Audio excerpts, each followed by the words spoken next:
Here are 5 ways that you can become happy.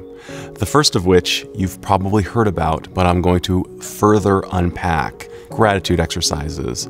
Not so long ago, gratitude exercises were kind of considered new agey and certainly not backed by any science. But these days, functional MRIs show that by practicing gratitude on a daily basis, we strengthen certain parts of our brain that are very important. First, choose a time of day when you feel most relaxed, when you will be able to actually reflect on what is good.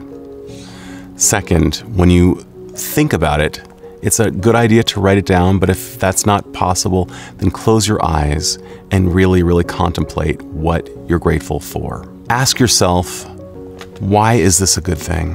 Why am I grateful for this? If at first you find nothing for which to be grateful, think of this. The fact that you even have the quiet to ask yourself, am I grateful and what am I grateful for? Probably means that you have a roof over your head. Start with that. Step 2, in terms of scientific ways to become happy, is to look at your strengths, also known as values in action. A team of psychologists, historians, theologians, and anthropologists and other social scientists look to see what were considered virtues. They came up with 24 what they call signature strengths that have been valued almost universally. Take this 20-minute assessment. It's a little bit annoying. It's a forced choice assessment, but the results are priceless. And you're able to look at your top 5 and ask yourself, how can I more regularly dive into one of my strengths so that I will be a little bit happier and feel like my life is more meaningful? The third way to experience greater happiness in your life is to find flow.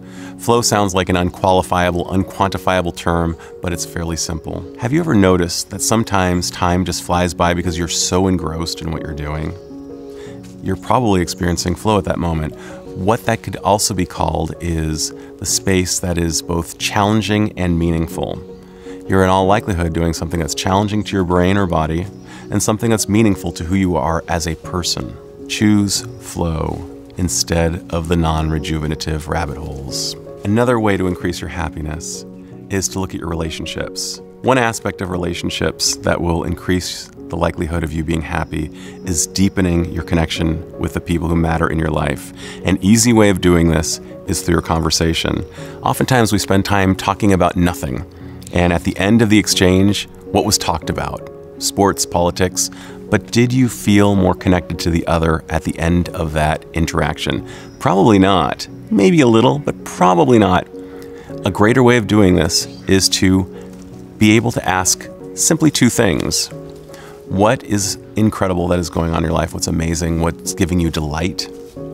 And maybe what has been painful lately? What's hurt? Exchanging these 2 bits of information will increase the likelihood that the 2 of you have a more meaningful and connecting encounter.